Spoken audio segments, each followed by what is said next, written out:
Hi guys, welcome to another lecture discussion, whatever you would want to call it, in this series where we're um, reading, discussing, getting into the depths of the namesake. I'm going to start reading ahead um, from where we had left off. He's here, she says quickly, looking up at Ashok with a weak smile. Her skin is faintly yellow, the color missing from her lips.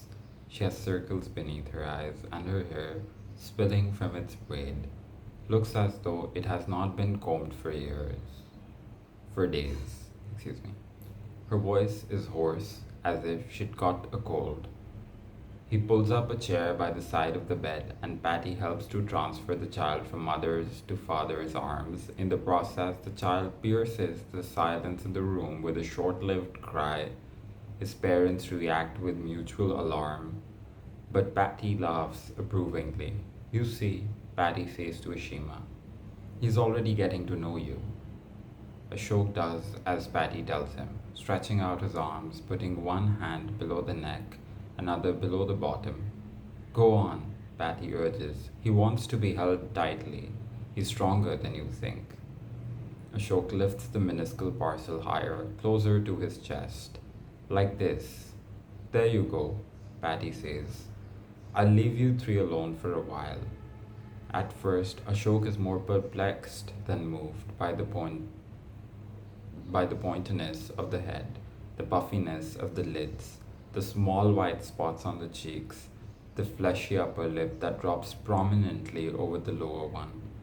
The skin is paler than either Ashima's or his own, translucent enough to show slim green veins at the temples. The scalp is covered by a mass of wispy black hair.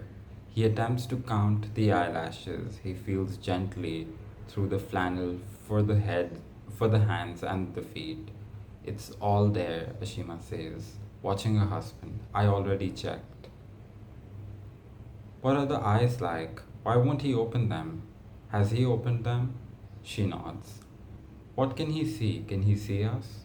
I think so, but not clearly and not in full color. Not yet. They sit in silence, the three of them, as still as stones. How are you feeling? Was it all right? He asks Ashima, but there's no answer. And when Ashok lifts his gaze from his son's face, he sees that she too is sleeping. When he looks back to the child, the eyes are open, staring up at him, unblinking, as dark as the hair on its head. The face is transformed. Ashok has never seen a more perfect thing.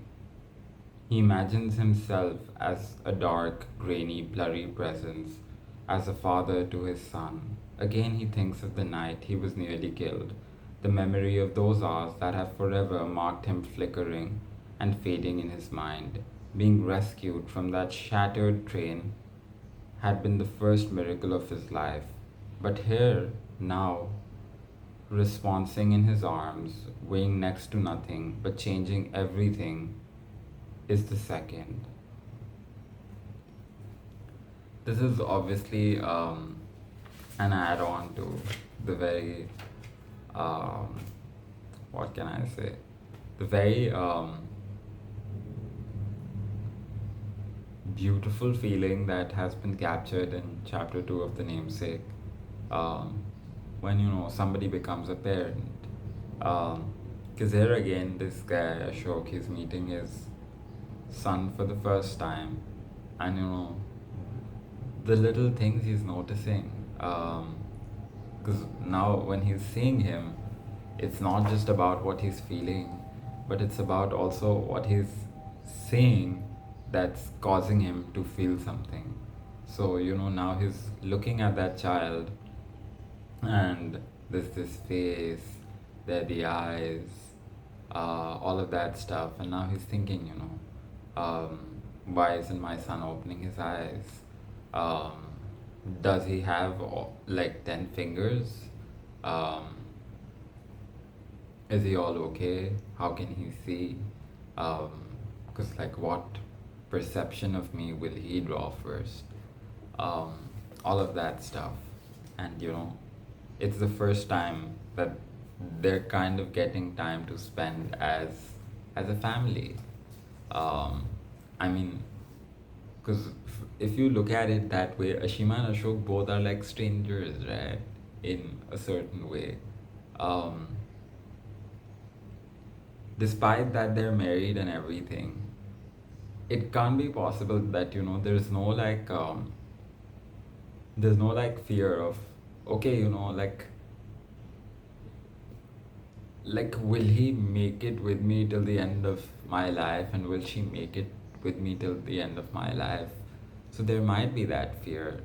uh, there might be all of those things, but here they are with this little life that they have made and brought to the world, sitting together, uh, and perhaps thinking that this is what we've made together, or this is ours, um, not for forever, because especially because of the fact that they were born and brought up in India versus where they are now, where they know that after 18 a child is supposed to be independent and this and that.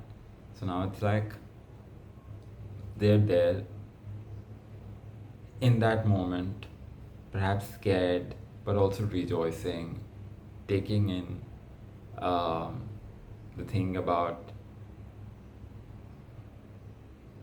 having become parents finally. And it's just, I guess it's just very simply beautiful. um, Especially if you see things like the questions that he's asking, right? What can he see? Can he see us? um, so it's all very simple, obviously. Even the language and the way that these paragraphs have been phrased and stuff, it's all very simple. But you see how in those simple details, how in that very simplistic writing style has everything been expressed, from say the time that Ashok's holding the baby, because she's the nurse is encouraging him, go on, it's okay, keep a hand here, blah blah blah. That's a very important moment, but it's been described in a very simple language and very simple dialogues, short, crisp dialogues. Um, and then, even the dialogue exchange between Ashima and Ashok, it's like, it's all there. I already checked. What are the eyes like? Why won't he open them? Has he opened them?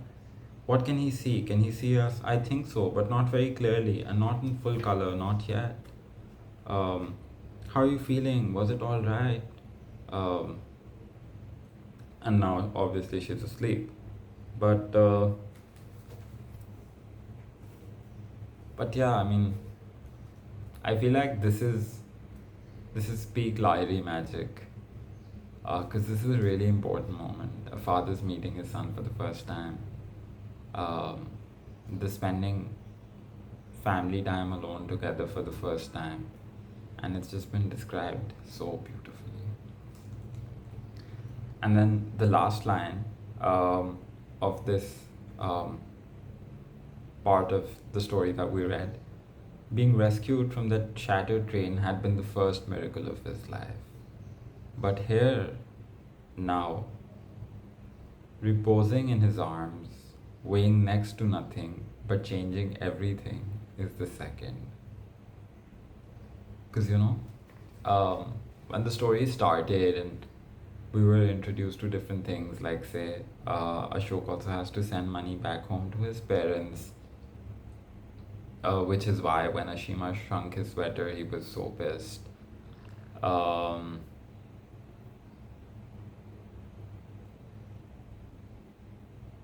and he's making an okayish amount at the moment, but obviously he's also giving some pocket money to Ashima, stuff like that. Um, at that point, uh, the priorities and everything and responsibilities were different. It was more about, okay, we need to make this marriage work. But now it's also like now we're responsible for a whole other human being and everything that this person will go on to do in the world. Um, and and the interaction between us will also affect the life in certain ways, so we need to be careful with regards to that. So there's quite a lot. um, this part of the book, I feel it's almost like a silent tsunami of sorts. We'll read, I guess, chapter 2, and then we'll have a detailed discussion on how much transformation is taking place through chapter 2, and transformation in a very simplistic manner, and writing and words and all of that stuff. um, for now, I guess we'll continue reading. If you like the video, don't forget to give me a thumbs up, as well as subscribe to the channel and press the bell icon to stay updated for whenever a new video drops in.